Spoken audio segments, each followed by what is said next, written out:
तो उत्तर प्रदेश के सहारनपुर में देश का सबसे बड़ा मदरसा है जो महिला और पुरुषों में भेद करना सिखाता है, दारुल उलूम देवबंद। ये वही संस्थान है जो फतवा देने के लिए अक्सर चर्चा में रहता है। दारुल उलूम में देश ही नहीं बल्कि दुनिया से लोग इस्लामिक शिक्षा हासिल करने के लिए आते हैं, लेकिन संस्थान ने अपने एक फैसले से मुस्लिम महिलाओं के प्रति अपनी सोच को उजागर कर दिया है। दारुल उलूम ने अपने परिसर में मुस्लिम महिलाओं की एंट्री को कर दिया है बैन, और इसके पीछे की वजह जानकर आपको थोड़ी हैरानी भी होगी और थोड़ी हंसी भी आएगी। दावा है कि जो महिलाएं यहां आती थी वो रील्स बनाती थी, इसलिए उन्हें बैन कर दिया गया है। सवाल है कि क्या पुरुष रील्स नहीं बनाते? क्या पुरुष मोबाइल का इस्तेमाल नहीं करते? इस एक तरफा फैसले से दारुल उलूम की महिला विरोधी सोच पर सवाल उठ रहे हैं।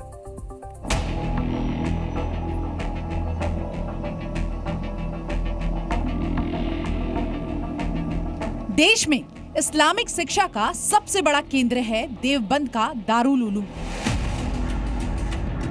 यहाँ देश से ही नहीं बल्कि विदेशों से भी मुसलमान इस्लाम की शिक्षा हासिल करने आते हैं। लेकिन जब मुस्लिमों के इसी शिक्षा केंद्र से दकियानूसी फैसले आने लगे तो यहाँ से निकले मौलाना बच्चों को क्या सिखाएंगे।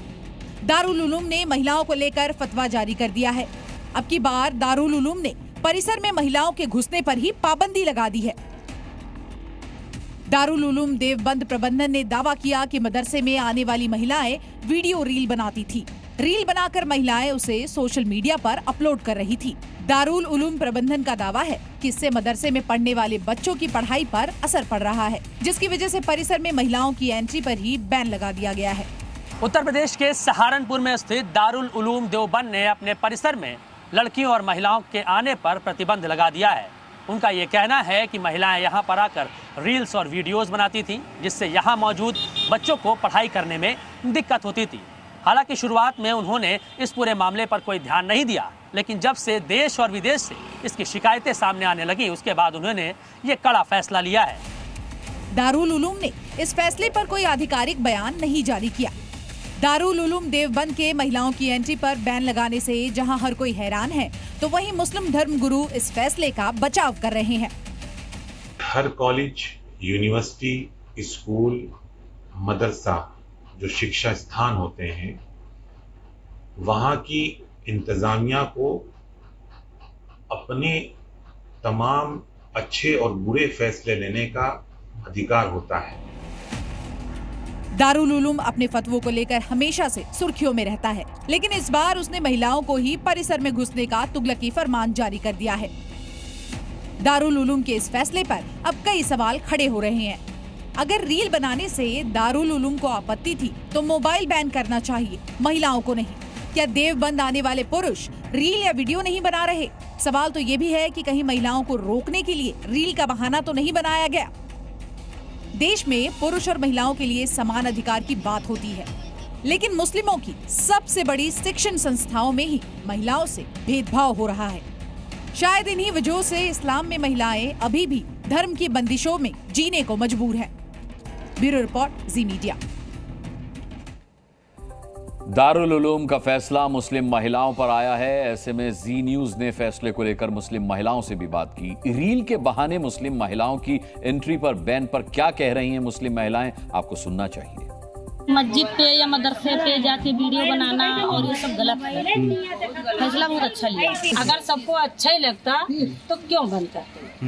बंद किया है, अपने समय से सही किया है, बंद कर दिया। मुझे नहीं लगता कि इस पर किसी को एतराज़ करना चाहिए, क्योंकि किसी भी इंस्टीट्यूशंस के अपने रूल्स एंड रेगुलेशंस होते हैं, उनके अपने नॉर्म्स होते हैं, और वो भी एक इस्लामिक इंस्टीट्यूशन है, तो वो अपने हिसाब से तय कर सकते हैं कि उन्हें क्या चीज़ उनके इंस्टीट्यूशन के लिए, उनके लिए सही है, क्या नहीं सही है, अवाम में क्या मैसेज जाना चाहिए। महिलाएं जाके रील्स बनाती हैं तो शरीयतन जायज़ नहीं है।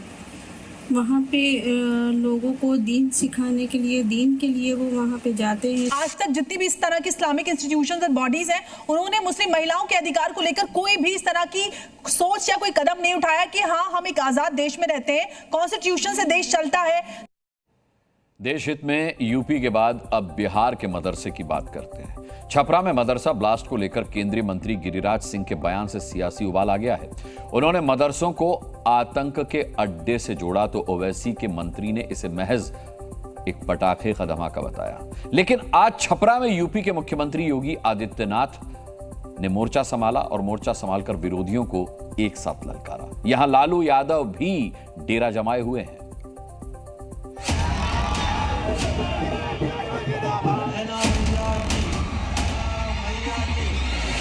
हम उत्तर प्रदेश वासी बिहार को अपना ननिहाल जैसा मानते हैं।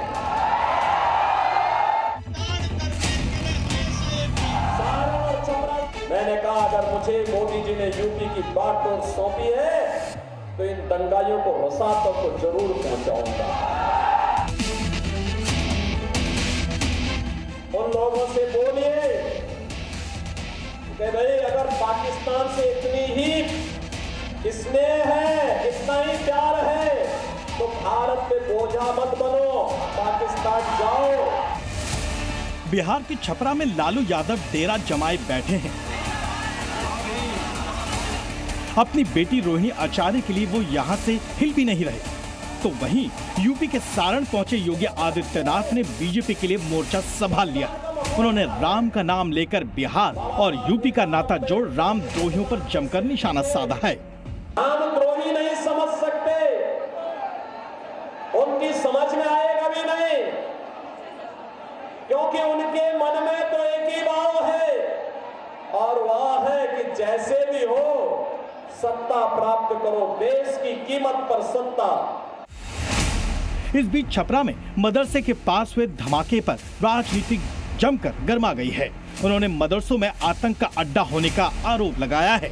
मैं बार बार कह रहा हूं, बिहार का मदरसा आतंक का अड्डा है और छपरा की घटना वही हो रहा है और इसे धर्म से नहीं जोड़ा जाना चाहिए। मदरसा आज साबित हो गया। ये बात ओवैसी के नेताओं को भी चुभ रही है। उन्होंने बीजेपी पर मुसलमानों को बदनाम करने का आरोप लगाया है। पड़ाका उड़ाका फोड़ा था, मदरसे ही को हमेशा टारगेट किया। यही नीतीश जी के राज में, यही तेजस्वी डिप्टी सीएम थे तो मदरसा अजीजिया को जलाया गया बिहार शरीफ में। डॉक्टर राजेंद्र प्रसाद का नाम लेकर मुस्लिम नेता बीजेपी पर हमला बोल रहे हैं। डॉक्टर राजेंद्र प्रसाद और मुंशी प्रेमचंद जैसे लोग मदरसे से पढ़ करके निकले और हिंदुस्तान पर राज किया। अगर गिरिराज सिंह अगर ये कहते हैं कि मदरसे में आतंकवादी अगर पैदा होते हैं तो क्या वो ये कहने की जुर्रत कर पाएंगे कि डॉक्टर राजेंद्र प्रसाद आतंकवादी थे? नहीं कर सकते। तो वहीं योगी आदित्यनाथ भी चुनावी मंच से देश की आजादी का जिक्र कर विरोधियों को करारा जवाब दे रहे हैं। बिहार की बुद्धिमत्ता ने देश और दुनिया को एक दिशा दी है। बिहार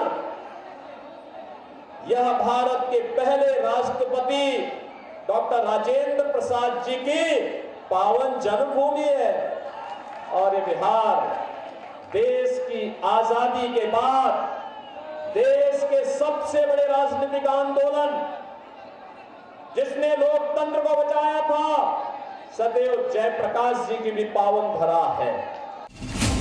आपको बता दें कि बिहार में करीब 2500 मदरसे हैं जिनमें 7 लाख से ज्यादा बच्चे पढ़ते हैं। मुस्लिम नेता गिरिराज सिंह को पाकिस्तान का मंत्री बनने की बात कर कटाक्ष कर रहे हैं। बिहार गिरिराज सिंह को पाकिस्तानी का मिनिस्टर बनवा दीजिए। बेगूसराय भी तंग है, बिहार भी तंग है, भारत भी तंग है।